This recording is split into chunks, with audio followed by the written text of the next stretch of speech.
Fala aí pessoal, sou Jorge Nicola, bem-vindos a mais um vídeo do canal, tudo bem por aí? Antes de mais nada, só pedir para deixar like, se inscrever no canal e ativar as notificações. Lembra que eu te contei que o São Paulo passaria pela maior reformulação dos últimos anos, certo? Pois nessa segunda-feira foram mais 4 funcionários demitidos. Tudo começou com as saídas de Carlos Belmonte, Chapecó e Nelsinho, que eram diretores de futebol. Na semana passada, outros 7 funcionários acabaram dispensados. Nessa segunda-feira, caíram mais 4. Um médico, um auxiliar de fisiologia, um coordenador de reabilitação física e um fisioterapeuta. Vi muita comoção de torcedores do São Paulo em relação à dispensa desses funcionários e fui perguntar para os dirigentes do Tricolor o que motivava a dispensa de alguns funcionários com salários bem baixos. Consegui algumas explicações importantes. Entre elas, 2 desses funcionários foram dispensados porque em algum momento ao longo da temporada chegaram sem nenhuma condição de trabalho. Haviam molhado a palavra, se é que você me entende. Havia casos também de pessoas ganhando muito mais do que a média da categoria. Um dos casos de demissão teve a ver com uma conduta inapropriada naquele caso do Oscar. Vocês lembram que o Oscar precisou ser recolhido para um hospital porque passou mal depois de exames de rotina no São Paulo. Preciso contar ainda que todas essas demissões têm também por trás a intenção de mudar a filosofia no São Paulo. O Tricolor entende que há muita acomodação de funcionários do São Paulo e a ideia é fazer com que os profissionais que estejam no Tricolor sejam muito mais assertivos. Os novos contratados para todas essas posições serão anunciados muito em breve. A tendência é que não tenhamos mais demissões de funcionários, pelo menos em 2025. A partir de agora, o São Paulo passa a trabalhar na reformulação do elenco. Já dá para cravar que Dineno e Rigoni não ficam. Outras mexidas serão feitas no departamento de futebol profissional e a qualquer momento começo a trazer novidades sobre contratações. Se curtiu o vídeo, não esquece de deixar like, de se inscrever no canal. Já o Juventude formalizou proposta de extensão do empréstimo para o São Paulo em relação a Jandrei. O Tricolor disse que topa que o Jandrei siga no sul do país, mas o Juventude vai precisar aumentar a fatia que paga do salário do goleiro. Bora falar agora sobre o São Paulo, que tem motivos para comemorar, pelo menos em relação ao aspecto financeiro. A introdução do FIDIC garantiu uma redução na dívida tricolor e eu quero apresentar esses números divulgados pelo relatório da Outfields. A Outfield, só para você entender, é uma empresa parceira da Galápagos. Galápagos é a responsável por, junto ao São Paulo, fazer o FIDIC. O Tricolor teve uma redução de 56 milhões de reais da sua dívida em relação a dezembro de 2024 para o último levantamento divulgado no terceiro trimestre de 2025. O saldo negativo passou de 968 milhões de reais para 912 milhões. Com um detalhe importante, a maior queda nessa dívida se deu justamente em relação a dívidas bancárias, que são aquelas mais preocupantes, que causam juros enormes. São Paulo tinha uma dívida bancária de 259 milhões de reais, a última atualização apontou 216 milhões. Importante registrar, porém, que o FIDIC tem algumas amarras que obrigam o São Paulo, por exemplo, a vender atletas assim que surgem propostas. Tudo para poder bater aquilo que foi definido de forma antecipada, sob o risco de São Paulo sofrer sanções.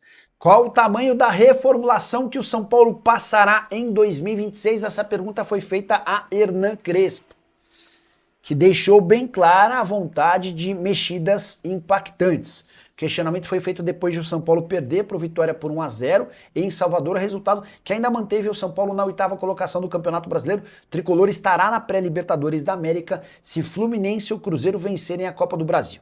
Bora para a declaração do Crespo. E a mexida? Qual o tamanho da reformulação, abre aspas, para o treinador argentino? Quando chegamos, estávamos a 1 ponto do Z4.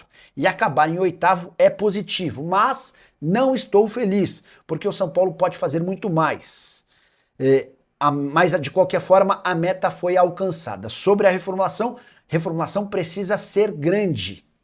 Somos o São Paulo, disse o Hernan Crespo, que completou, admitindo que vai à Itália, nesse período de férias, ver as filhas. E disse também, o planejamento já está feito.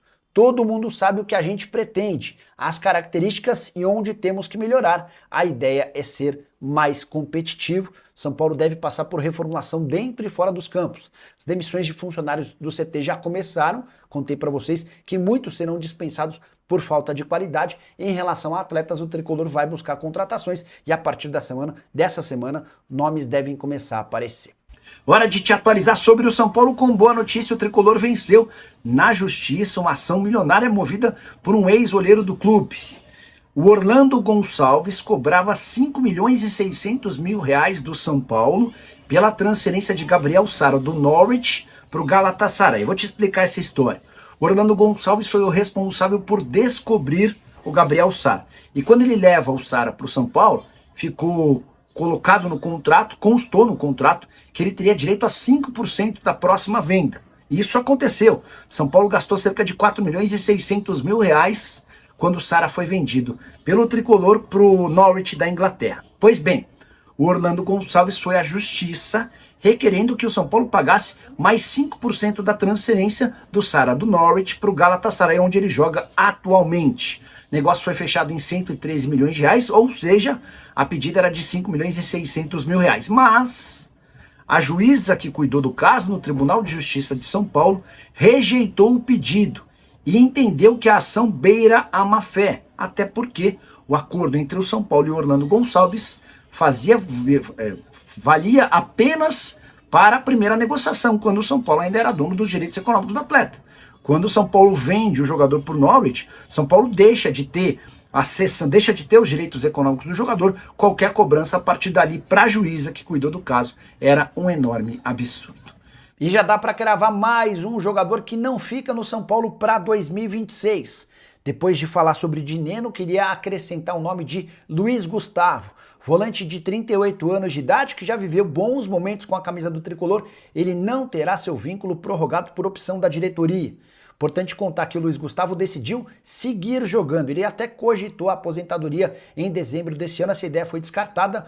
A avaliação do Luiz Gustavo é de que, como ele perdeu 6 meses da carreira por conta de uma embolia pulmonar, nada mais justo do que jogue em 2026. Mas não será no São Paulo. O Tricolor entende que o custo-benefício dele é ruim. 700 mil reais por mês para alguém que só conseguiu entrar em campo em 12 partidas com um único gol marcado. Dá para dizer também que as críticas públicas feitas pelo Luiz Gustavo à diretoria do São Paulo depois da derrota por 6-0 contra o Fluminense pegaram muito mal.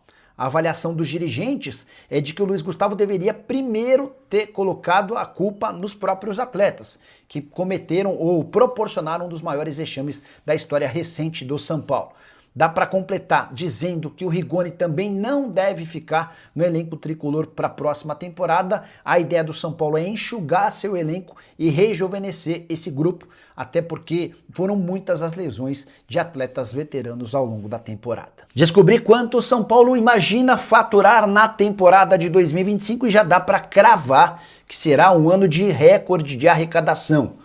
São Paulo estima que vai fechar a temporada com 970 milhões de reais de receita. Só para que você entenda, o ano de 2024 havia registrado o recorde da história tricolor com 731 milhões de reais. São Paulo está garantindo quase 240 milhões de reais a mais na comparação com a temporada em que mais havia faturado.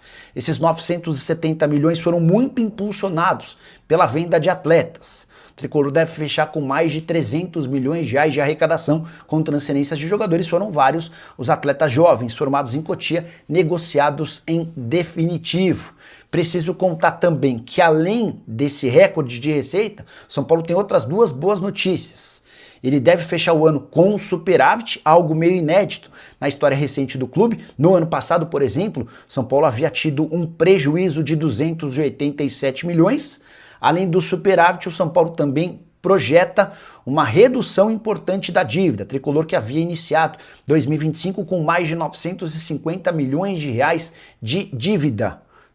O endividamento do São Paulo deve bater na casa dos 900 milhões de reais na virada do ano. Para completar o noticiário tricolor, São Paulo deve enfrentar o Vitória nesse domingo no Barradão com o Eric jogando pelo adversário. O Eric pertence ao tricolor e está emprestado ao Vitória. Não há nenhum valor fixado para a compra do jogador, mas ele é tão importante por lá que o Vitória está decidido a utilizá-lo, mesmo correndo o risco de pagar a multa de R$1 milhão prevista em contrato. A estratégia do Vitória é: utiliza o Eric, depois se acerta com o São Paulo para a compra em definitivo do jogador e tenta esse abatimento de R$1 milhão. Resta saber se o presidente Júlio Casares vai conceder tal desconto.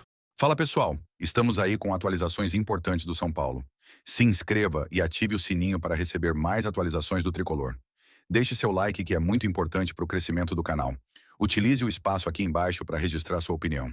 Ficamos por aqui com mais esse giro de notícias. Um abraço e até o próximo vídeo.